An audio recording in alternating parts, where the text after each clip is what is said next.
Ladies and gentlemen, look like Vivek's claim to fame may be over. Why are Republicans falling out of love with Vivek? Mm, mm, mm. They're about ready to kick him to the curb, y'all. Mm, mm, mm.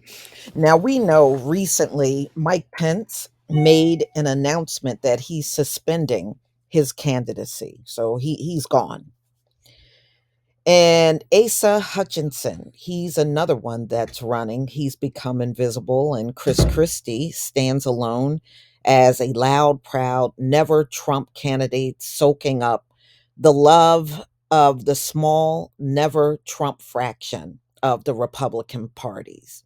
But there is another candidate beginning to see some serious signs of unpopularity with the party base, and it's not someone thought of at all as a Trump enemy.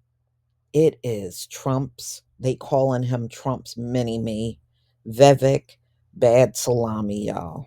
Mm-mm-mm. They're falling out of love with him real fast.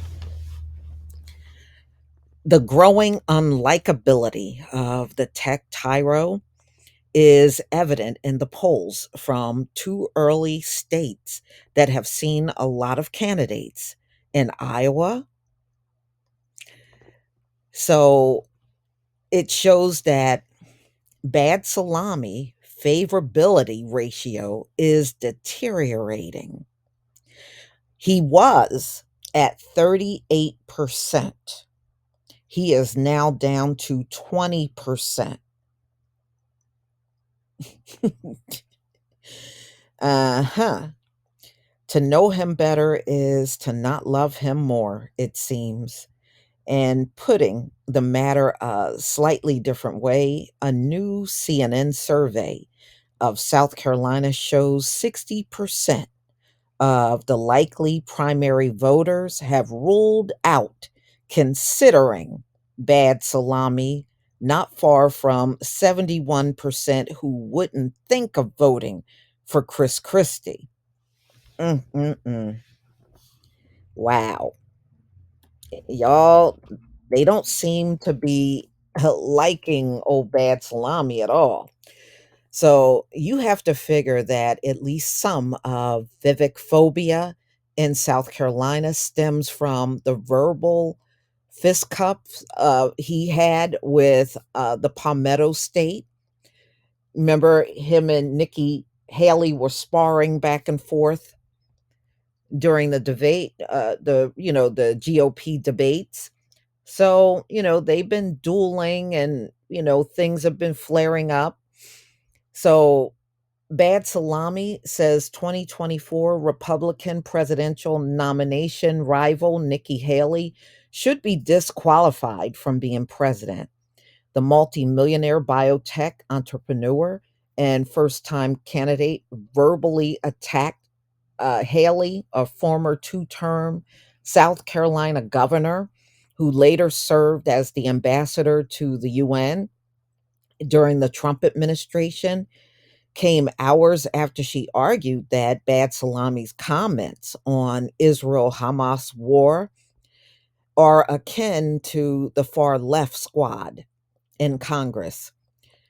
Bad Salami, speaking with reporters ahead of his speech at the New Hampshire GOP First in the Nation Leadership Summit, accused Haley of having personal conflicts of interest, which appear to be a jab at her husband's business ties to the defense industry. Nikki Haley has foreign policy experience, and it shows in her bank account at the tune of $8 million. This is what Vivek said. It is sick, especially when you have Biden, crime family, and the White House that have monetized their connection in their foreign policy and sold off our foreign policy. We don't need to substitute them with a Republican version of the same. So that's what he said about Nikki Haley.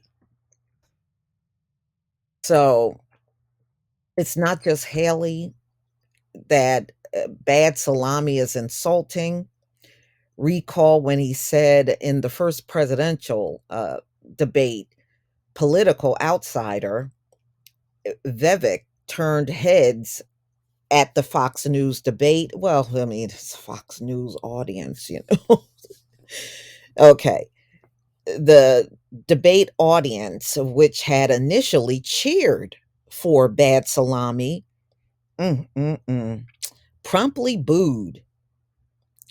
So he initially came off as brash, refreshing, and interesting, a welcome addition in the field. So, they said in the beginning, people really did embrace old bad salami here, but people are changing.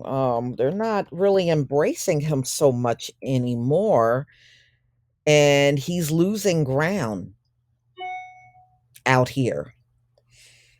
Add in the ire of supporters of the other candidates in the race, you can see why bad salami has turned off a chunk of the primary electorate after drawing favorable first impressions. None of this will likely keep bad salami from his trajectory towards a cabinet post or an ambassadorship in a second Trump administration, if there is one, or perhaps a run for statewide office in Ohio if Trump doesn't win. His fans will likely write him off in 2024. Uh. But it's instructive to know that even in today's Republican Party, personality counts. So they're pretty much kicking bad salami to the curb. I didn't think he was going to make it through the whole primary, y'all. That's just my opinion. I never thought he would.